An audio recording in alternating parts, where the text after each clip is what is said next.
way. I appreciate it. Coming to you live from Eugene, Oregon. We are here, and we are here with a man, Max Torres. What's going on, Max, Ryan? dude, so good to see you, buddy. Hey, I got a weird thing going on here. I'm not in my normal situation. I'm here at Darby's place in Eugene. I am working overtime. I'm literally tearing up a freaking bathroom floor and refinishing. I thought I was just down here to paint. But it is Tuesday. It is the week that we try to get together with all the media people. We always started off with Max. Max, tell people where they can find you, my guy. Yeah, great to be here, Ryan. I appreciate it. You can find me on any social media platform at mtorresports. You can read me over at ScoopDuck.com, and you can listen to me on the Ducks Dish podcast. You are the man, Max. Old school sports chat familia. We are here. I'm on my cell phone. That's why it's this kind of angle. I'm not a fan of it, but it does maybe trim me up a little bit. But I am rocking some old school Grateful Dead / Oregon gear. We're pumped up about this. Anybody who is from the Bay Area or Eugene knows the power of the Grateful Dead. Am I right, Max? Definitely. So good. All right, so let's jump into recruiting. Your expertise. It has been a hot summer for Dan Lanning and co, and it started off with a little bit of a rocky spring. People wanted to throw dirt on the Ducks name quickly this spring, and they've started off with a rocket in the summer. So let's go ahead and catch us up to speed on where we're at right now with recruits. Oh man, if I had to kind of summarize the summer for you, I think it would just be, I wouldn't say utter domination because the Ducks did miss on a couple of their targets in the 2026 class, but they cleaning house might be a better way to put it because they got, I think, most of the guys that they really needed. I think the only critique, if you even want to call it that, would be maybe a little bit at the linebacker spot. Tyler Atkinson wound up at Texas. Nick Abrams wound up at Georgia. But my gosh, you're talking about some elite 5-stars that the Ducks were able to get this summer. Jet Washington is one of them. Most recently, we saw Anthony Tank Jones, a 5-star edge rusher out of Alabama. Davon Benjamin, who felt like a Ducks target forever in my backyard in the LA area. He finally committed to the Ducks this past weekend. And then you have Jalen Lott, Messiah Hampton, a couple of those guys getting things rolling at receiver for new coach Ross Douglas. And then, of course, you have Devin Jackson, the Florida safety, hopping in the fold for Chris Hampton there in the defensive backfield. So really good summer. Also got a quarterback in the fold. Will Stein got Bryson Beaver, the Elite 11 finalist, former Boise State commit, who really at the time became the hottest quarterback prospect in the 2026 class. So Ducks are absolutely crushing it. Number 3 class in the country now. And really just a handful of guys that they're maybe going to kind of keep tabs on, try to get out for visits here during the season, and hopefully flip a couple of them by the time the early signing period comes around in December. Is this where do you think Dan and company was going to be at when we were talking about this 2, 3, 4 years ago, Max? I mean, I don't want to say like, oh yeah, I saw this coming, but I thought that this was. You said it though back then. You said this was going to be a big one. Yeah, I mean, we knew where Dan Lanning came from. We know his SEC background and experience under Saban, under Kirby Smart, and then you also have the blueprint that was kind of laid, not for him, but I guess before him with guys like Willie Taggart, Mario Cristobal, his predecessors. They didn't do all the heavy lifting necessarily, but I think they showed that you can really recruit at this top tier caliber. And Lanning just took it, ran with it, and has just kind of injected some nitrous into it to take the Ducks to a level that they've never been before. And also at the exact same time in a parallel universe, the transfer portal. So they're getting huge guys of need in the transfer portal. I mean, look at the offense, defensive line, safety this year, all the little areas of need that they needed, running back. They top flight talent coming in the transfer portal. Yeah, it's been solid. From the transfer portal or the high school ranks, pick your poison. The Ducks are going to get those top guys. Yeah, I think that when if you think about kind of where it was when Dan Lanning came in here and people were questioning, the hire or whatever the case may be, you never did. You were always one of those guys who said, I think from day one, he's going to be a dog recruiter. And I think you're going to be in really good shape going forward, my dad used to always say, you just got to stack two good recruiting classes together. The Ducks historically could never really put two, three, four of them together. It was crazy. Now you start thinking about where we're at 3, 4 years into Dan Lanning now. I mean, the cupboard is absolutely jam packed. Oh, I mean, it's overflowing. I feel like you could picture your ideal boys weekend getaway or whatever, right? And the pantry is like bursting at the seams with all of your favorite snacks. I don't know why my mind went to that analogy. Maybe because you You, said you want to cupboard. go? You want to go hit the river with the boys, buddy? You want to get out on the? Dude, I'm heading out your way, kind I of. love it. I'm going back to Oregon for a bachelor party this week, so maybe that's why it's That's right, of kind of course. on my Yeah, dude. mind. But I did one of those last month. It was phenomenal. Even at my awesome, age, I'm awesome. still But going to bachelor parties. Imagine that, Max. cool. Hey, the fun doesn't stop. I No. mean, to your last point, I was writing a piece earlier today about like the most intriguing position groups in fall camp, and I think just this general theme of newness for Oregon, or like a transition, but really kind of like a reload period. The Ducks have a lot of talent that they have to replace that went off to the NFL or expired, exhausted their eligibility. But Landon and the Ducks are turning to three top 10 recruiting classes that they've stacked on top of each other to kind of fill in the blanks and answer those questions. Yeah, it's gonna be awesome. So, what do you let's think about this year? Let's talk about this football season. Everybody's pumped on this. You had a great time at the media day. You always ask great questions, get great answers out of the guys. I thought you covered it beautifully. What are some of your thoughts? What are some of the position groups of need, like you were just talking about, and maybe what are some of the guys you might think might surprise some people? Sure. I think for me, the two position groups that I'm by far and away the most excited about with this year's team are the secondary and the wide receiver group. I think even if Evan Stewart was healthy, I'd still be really excited about it. But I'm trying to kind of look at his injury in a little bit more of a positive light. You never want to see a guy get banged up. I wish we could see him play, starting this season against Montana State, but that's going to kind of force some of these younger guys to step into larger roles. And a heck of a way to start things off for Ross Douglas after coming over from Syracuse. So I think there's so much young talent in that room, Ryan, that we just haven't seen hit the field yet.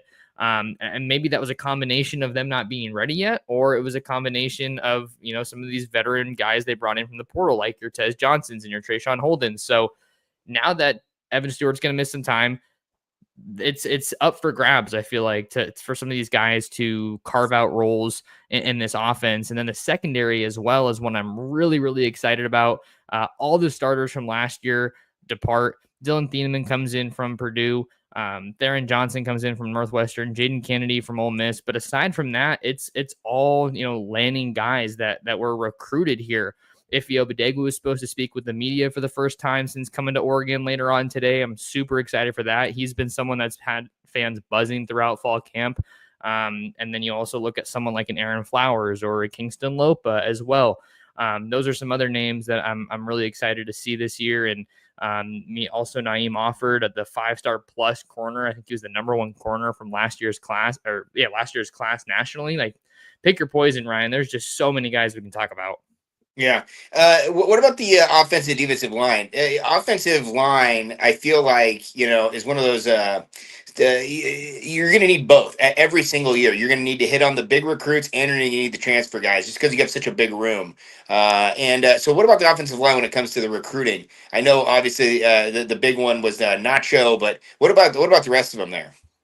Sure. Are you talking about the guys that are kind of just getting going at Oregon, or in the Yeah, 26 the guys class? that they're looking for this next recruiting class. My bad, this next recruiting class of the offensive line, because they've got the guys that they've brought in during these last couple of years have been phenomenal. Really haven't seen the field quite as much yet, but this next group that's coming in looks like they could be the big group. Yeah, The they're 26 huge. class. Sure. If you're looking at the 26 class, obviously Emmanuel Ihenacho is the big name of the group. I still need to get his name down, so I'm trying to get better at that each time I mention him. But just talk about a dude with an NFL frame already, still in high school, just a can't miss talent. He's certainly one of those first guy off the bus caliber dudes that you see on Oregon's team moving forward. But I think he's probably someone that you would think as a top 5 consensus player could probably play some level of football for you right away once he gets to Eugene. Maybe he'll be a Penei Sewell level kind of a guy. We haven't really seen Oregon have that level of a dude right away. Josh Connerly, of course, is kind of near that territory, but he didn't start right out of the gate like I think Penei did. And then you have Tommy Toffee from the Bay Area. So I'm really excited to hopefully get out and go see him this year in person. I haven't seen him yet, but that's only like an hour away from where I grew up. So maybe I'll go see Mom and then go make my way up to Archbishop Reardon for a game. He was committed to Cal, and the Ducks were able to flip him. That was certainly one that I had eyes on. I had him predicted to Oregon, and then he committed to Cal, and then he ended up back at Oregon. But just an absolutely huge dude. Again, like 6'6", 6'5", 330 plus. He's someone that can move around a little bit along the line, but I think they see him as a tackle. And then the kind of almost unheralded recruit of the position, I think, is Kaloy Kelly. And this is a guy the staff sees as Poncho 2.0, goes to Farrington just like Poncho did. I think from my conversations, he's someone that maybe isn't going to pass the size, height, weight, speed, all that stuff test, the eyeball test. But that's someone that they think can be a really good player for them down the line. Yeah, it's going to be exciting to see. It's hard for the young guys to crack that lineup. Like you said, Penei Sewell, one of the best offensive linemen of his era.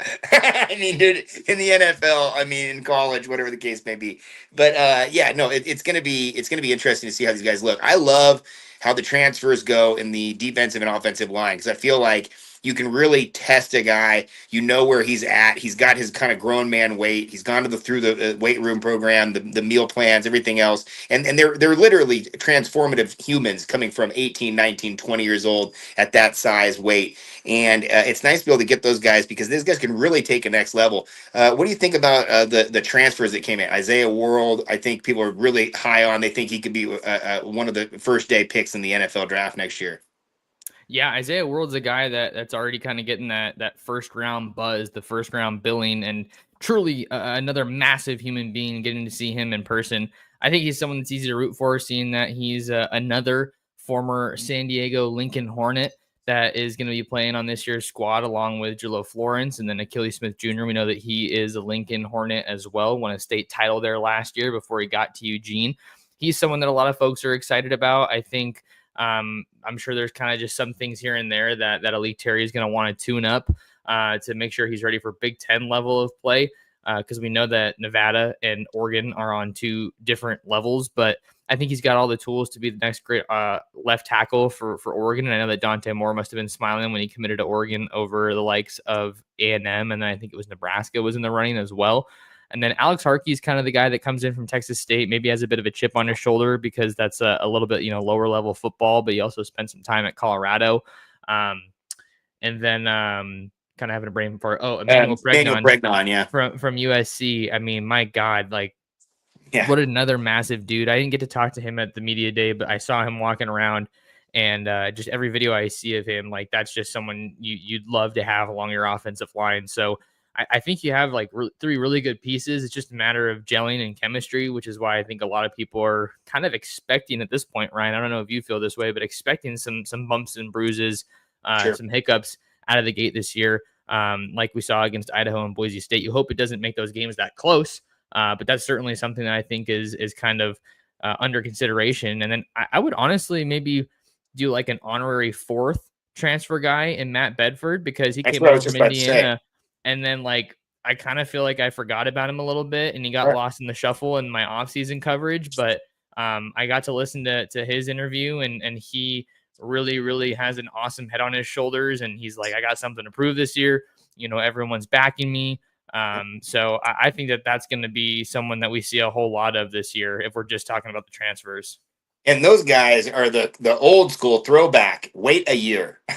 Now his is obviously because of injury, but he got to get to Eugene. He got to know his way around. He got to get with the team. He's a great guy, individual. Just you can feel his ooze of his personality, and he gets really well with the team. But like you said, that's basically four guys. You have Poncho in the middle, and you have four brand new guys up there. You're gonna have some gelling issues. Let's talk about the Big Ten a little bit. What do you think of this schedule? Now, right out of the gate, you have a tough one, obviously, with Montana State. That's a good team team on their level. That's basically kind of like they did like the Ducks last year. They were undefeated until their final game that they lost. And then Oklahoma State had a really bad year last year. I was actually projecting them to do fairly well in the new Big 12, but they really fell on their face last year. And then the Beavs. What do you think about this before we get into the Big Ten? What do you think about the non-con? And then where do you think the Ducks land with the Big Ten schedule this year? Sure. I mean, I think that the schedule is definitely one that shakes out a little bit more favorably for the Ducks compared to last year. You don't have to play Ohio State. You get USC at home. Everyone's got their eyes on that Penn State game, but leading up, kind of coming out of the gate, I feel like the Ducks may have their strongest test right when the season starts. I don't think a lot of people are too high on Oklahoma State or Northwestern or Oregon State. I mean, we know everything that's been going on with the demise of the Pac-12 and just rough stuff over there in Corvallis, Max. It is, man, and those programs are getting gutted. So I don't think anyone's expecting. I think these games, you never rule anything out in a rivalry game, right? But I think post-conference realignment, it just seems like that gap between the Beavs and the Ducks is getting wider. And then the Montana State game is going to be a really exciting one because those were, I believe, the FCS runner-ups last year.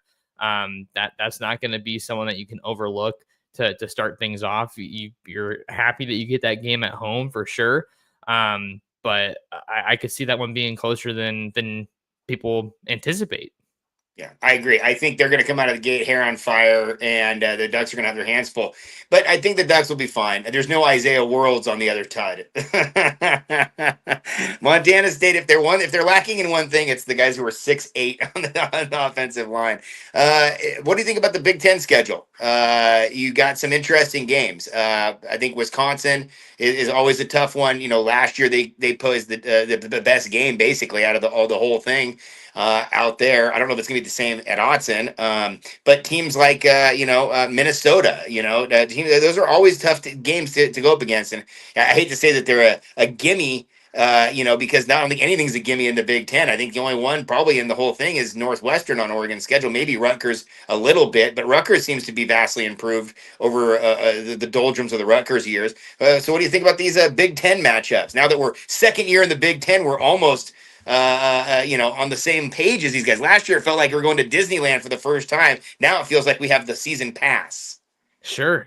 I mean, Oregon definitely showed that I guess you could have a little bit of discourse here, but like they were ready for what the Big Ten had to throw at them. Not every game was an overwhelming blowout, but like they went through that schedule for the first time and got a taste of what it's like to go out to a place like Wisconsin, and they're going to get another taste this year when they go out to Iowa, one of the more difficult venues in the Big Ten. And the thing that kind of sticks out to me, aside from the Penn State and the USC games, Ryan, I want to say I saw some graphic a while ago, but I need to double check to make sure this is true, about Oregon traveling the most miles, I think, this year out of any Big Ten team. And again, that's something I need to verify, but I mean, it's got to be us or, UCLA or something, Yeah. So that was an interesting thing to read because I think that there is some impact, but at the same time, these guys are already operating as if they're a professional team, right? And for football, You only have to travel once a week. So, I mean, aside from the time zone change, I really don't think it's that much different, but I'm not a player and I'm not doing what they're doing. So I'm just going to be curious to see how Lanning and the staff navigate that. I don't know how drastic that of a change that will be for them, or if they'll even kind of share any insight on that. But I think that the Big Ten schedule shakes out pretty favorably for them. I think that the game against Wisconsin is going to be a really fun one. I feel like a lot of people aren't very high on Curt Cignetti, and he seems like a guy who definitely likes to drum up some storylines. And I'm curious to see if last year was just a flash in the pan or if the Hoosiers are the real deal. How about our buddy Spencer McLaughlin with that question to Siggy? I was listening to you guys the other day. That was the thing that really carried that whole first day, man. People were loving to talk about that because the SEC is just like this at any media day, any football, other conferences. They're just listening, waiting for somebody to say anything about them. Was that the question? They are so sensitive. Structure? That was the one about, he's like, we're going to have the SEC type scheduling. Yeah. because Spencer's whole point was, well, what does this do for the fans? Getting out of a game, and it's a game against Virginia. It wasn't like it was a game against, you know, anyway, no offense to Virginia, but I do think the scheduling model rewards the teams for not playing, and unless somebody mandates that they do it, that's why we want to have some sort of commissioner or somebody, because it would be nice to see some sort of bylaw that, a team like USC who wants to keep a game with Notre Dame on their schedule, they look across the board and they don't have to play other teams that are playing the Citadel or Troy or whatever it is. Yeah, those little gimme games in Yeah. like late November. Yeah, and what does that do for your fan base, especially talking about the SEC? They got to go through like 3 or 4 games like that. That's not necessarily ideal just for their two big conference games. I think the way to do it is to have some sort of consistency across the board. Agree on the 9-game schedule or the 8-game schedule, whatever it is. Have everybody do that, and then have some sort of level of, play a couple of the smaller teams, play your in-state team, have Oregon play Portland State, whatever the case may be. But then also you got to try to have some sort of connection out there. You got to try to make it good for the fans. I mean, how good is this Texas Ohio State game going to be? Week 1, and neither team is going to be thrown away for losing that game. Not in this system. They still might be top 5 after losing it. Yeah. I mean, that's a quality loss, whoever loses that game, right? And I think that Texas has a little bit of, I don't know if I'd say an edge, but they have some kind of leverage in that game because Arch Manning's played a little bit. To my understanding, Julian Sands brand new. I don't even know how many reps he got last year as a true freshman, and his story going from Alabama to Columbus right after that Saban retirement. So I'm super excited for that game for sure. I mean, that's going to be one we have to tune into. And I know that Oregon doesn't have any, big box office games right out of the gate. But it would have been nice to see Oklahoma State come through with it. I mean, that's the kind of thing, is that you schedule 2-3 years out in advance, or some in the past you schedule almost like 10 years out in advance, and you don't know what kind of team these teams are going to have. You're basing it just off the name. Yeah, you are. And it's weird that that they've kind of fallen off as much as they have, because I feel like Gundy was one of the better coaches. I'm not sure Yeah. if people think he still is, and I've read just about the crazy financial backing that the Cowboys program has. Right. So I think you look at those two things, a veteran coach who's achieved pretty well, and the resources are there. So what are we doing here? What's that missing piece for them? Yeah. So what do you think about nationally? What do you think it could look like, top maybe 5-10 teams at the end of the day? Are you going to go with the classics? Are you have any wild cards? Is there an Indiana that's coming out there? Is there a Boise State this year? What do you think nationally? You think there's going to be a wild card team in the mix? Yeah, I mean, I'll root for a wild card team being in the mix. I think that's part of what makes the game so fun, right? But we will probably see some of those common heavyweights, the blue bloods at the top of the sport. I don't think it'd be a surprise to see Notre Dame, up there in the mix. I think that they're a program that is really fun to watch, especially with Marcus Freeman at the helm, and some of the injuries that they've battled last year just to get to the national championship game. They had a heck of a run. And then you have, I'm excited to see Clemson. I feel like Clemson's kind of brewing for a scary year. Right. Dabo's using the portal now. It's more than just the name, image, and likeness of God. It's real NIL now for the Tigers. And then Texas, Ohio State. I'm excited to see what Michigan can do with Bryce Underwood. I mean, I don't think you want to put too lofty expectation on a true freshman, but they finally figured out that you need a quarterback to really win at a high level. I mean, they did it with JJ McCarthy, but they were just a shell of themselves last year, it felt like. Oh, absolutely. I think Illinois Michigan. in the comments. Oh yeah, Illinois. What about Illinois? I mean, they bring Altmaier back, right? I think that I was listening to Cover 3 earlier today, and someone was comparing them to, like, who's going to have the better year, Illinois or Florida. I think seeing a resurgence from Florida behind Lagway would be super fun to watch. And then I'm also kind of just going to be rooting for Dallas Wilson, the one-time Oregon commit that ended up in Gainesville. Like, I think that it's fun when more teams from Florida are good, because that's a huge powerhouse state. Mikey G, what up? Yeah, dude. Some legends are in the building. I can't really see the comments as well here on my lovely cell phone here in the midst of Eugene, West Eugene. But Max, what else we got for you? We got 24 minutes. I don't want to take too much of your time. What are your final thoughts here on the season? You think the Ducks can get back to the Big Ten championship this year? What are your maybe expectations, highs and lows? What are your thoughts? Yeah, I mean, I think that it's certainly in the cards for them to get back to the Big Ten title game. And I don't know. I think maybe I find myself, dialing back my expectations a little bit, but not because I don't think that Oregon can be or will be a great team. I just think like I don't know. I feel like it didn't really hit me until the other day, like just how many starters they're replacing. I think I saw a video that Joel Klatt posted that they're replacing 18 starters. So that's not a small number considering you have 22 on both sides of the ball combined.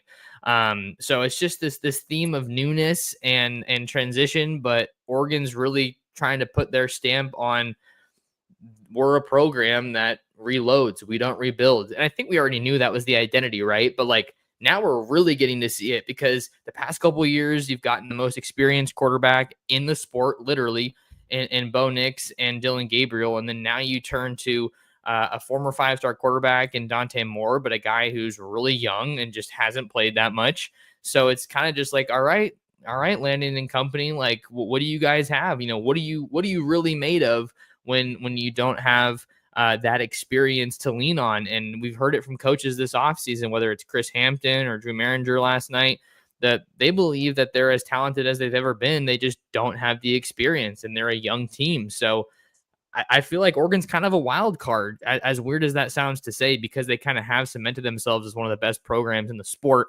But with all this newness, man, I feel like you got to be ready for anything. It could be amazing, it could be rougher than you expect. But I think that Landon's a really good coach. This is a good staff, and you got some really good players. So I'm expecting great things from Oregon again this year, but maybe you just got to have a little patience. I agree. I think that's the right take. I think that national championship or bust is for Penn State this year, right? I think that Oregon is right where they want to be. Every year they're improving. Last year they had an absolute heartbreaking end of the season, and a lot of Duck fans at this point, it feels like, would rather have a win at the end rather than a bunch of wins in the beginning. I think you're going to have your hands full. This is a very tough conference. It's very difficult to win in this new 12 team playoff. Everybody's good. The better are getting better. We talk about the rich getting richer and the poor getting poorer. Well, the good teams are getting better. And so to be able to stay on top, I think is really saying something. The fact that Dan Lanning has been to these bowls consecutively, each one getting better each year, recruiting classes getting better each year, is just telling you, the grass is damn green in Eugene, my guy. Yeah, it's looked like that. Man, I was in Eugene like 2 weeks ago and I already miss it a whole lot. I'm glad that I'm going back up to Oregon to get my fill here this week, but a little bummed I'm not going to Eugene because I'm so excited to see what's in store for this season. And it's always just it hits different when you're able to be around the facility and actually talk to the players and the coaches face to face. That's all right, dude. You're doing your work, man. You are the guy. When it comes to recruiting, you are the number one guy I've always gone to. I've always said this. And Max Torres, let me tell everybody out here, Max is the guy that told me I should go live. Max was the original guy that said you should do live. I didn't even know what the hell how he even do it. So I can't thank you enough. Look at you now. Max also a big supporter of my son Darby Winter photo, and can't thank you enough, Max. You not only are Sports Chat 503 familia, but also from my own family, dude. We love you, Max. You're the guy. No doubt, Ryan. No, it's been a great ride, man. Been awesome getting to know you and connect when we can. Definitely gotta link up in person sometime soon. Hopefully I'll get up to a game this year. Oh yeah, and hey, dude, how about On3, man? You made the jump, dude. You're the right team. How about getting Josh Pate on board? How you like that? Dude, that was huge, man. That's That was huge. I tasty. mean, ever since the Rivals merger, we've just Uh, been taking off, and Shannon Terry's bringing on some phenomenal talent. And it really just feels like On3 Rivals is the place to be, which means ScoopDuck is the place to be because then you get access to all of that. There you go, Max. You're the best, dude. Thank you so much. Appreciate you always. We'll talk to you soon, my guy. Thanks so much. Thanks, Ryan. All right, brother. Adios. Hey, on that note, I'm going to bounce out of here as well. This is going on Max's stream as well. I got 359 people in here. That's a bunch of people on Max's page as well. So thank you so much. If you're on Max's page, you like what I'm doing here, man, I'm talking about it for a long time. The OG out here in the sportscasting thing for Oregon Ducks. I'm not trying to put it on my grave or anything, but I have been doing it for a long time, since 2010. I'm out here. If you have just joined the channel for the first time, come on back, man. I do a live stream Tuesday night, 5:30 to 7:30. I'm going to try to do it 5:30 to 6:30 tonight. I don't know if I have the full hour. I am literally gutting the freaking bathroom in this place, and I've got some work to do. So I am going to bounce out of here. I'm going to charge the phone. I'm going to get back to work. And then in about 2 hours, I'm going to come right back here at this table. Today, we've got J.R. Rhodes, Big Ten Huddle. JR is going to help break us down the whole Big Ten, talk about the Big Ten schedule. It's going to be awesome. I was on his channel all fired up, and so he's going to repay the favor, jump on live stream here. Wanted to go live with Max because Max is a guy who can put it on his platform. And Max was the guy that introduced me to live stream, so I always try to represent for him and respect that. So again, if you're not following Max, you got to do it. ScoopDuck On3, like he said, is the place to be. But I've supported Max for as long as I can, back to the J School days, and I got nothing but love for Max Torres. He and I, we go a long way back. So it's always fun to have in the media people. Today, what I'm going to try to do is I'm going to have Max. I'm going to try to go live with J.R. Rhodes at 5:30. And then, surprise, late night, I got Jared Mack coming in, 247. We'll go another one. And again, this is the week we're just trying to drum up as much information as possible, bring in all the guys who I can bring in here. Started it off obviously last week. Spencer came in last week, knocked it out of the park. Max is here today. Let's just keep going, man. All right, thank you guys so much for watching Sport Chat 503. Again, if you want to follow me, please do it. I'm on Twitter. I'm on Instagram. I'm easy to follow. Follow my son as well, Darby Winter Photo. Darby Winter Photo on Instagram. Darby W Photo on Twitter. But come check out my YouTube if you're not familiar with what I do on YouTube. It's a fun time. All the other guys are doing media stuff. I'm just a fan. I'm a dad. I'm out here having a good time, drinking a beer, talking about the Ducks. So if you like what I'm doing here, thank you so much. I would love to go through the chat today. I just can't really see it. I can only see a couple of these. So shout out to my guy, Mikey G, Rick Olson, everybody else in the chat. We will be back here live in 2 hours. Talk to JR. And then after that, we're doing it with Jared Mack. So stay tuned, people. Thank you guys so much for watching Sport Chat 503. Be good to each other. And it's always, go Ducks. There it is, home run.